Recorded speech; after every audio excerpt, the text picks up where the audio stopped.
Un aérotransport, c'est ni plus ni moins qu'un moyen comme un autre de déployer un aéronef sur une distance qui dépasse son rayon d'action.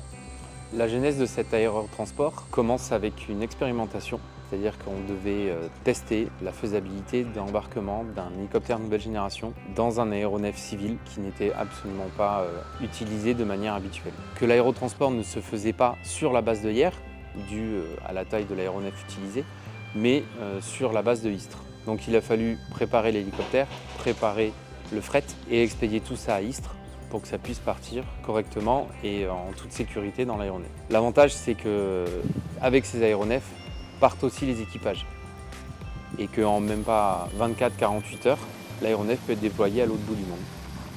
Alors la toute première unité concernée, forcément, ce sont les états-majors qui ont pris la décision des différentes missions à réaliser. Ensuite, la 31F, la flottille 31F de Hyères, qui a dû choisir l'hélico et l'équipage qui allait être déployé.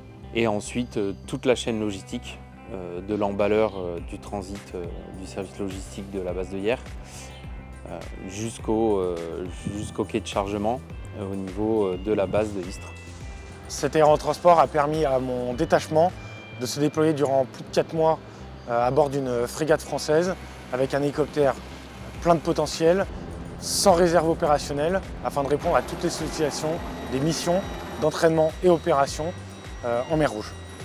Donc on peut voir que la Marine nationale est capable de se déployer partout dans le monde, aussi longtemps qu'elle le veut et aussi loin qu'elle le veut, grâce à ces aérotransports et notamment à tous les points d'appui sur lesquels on peut déposer nos aéronefs.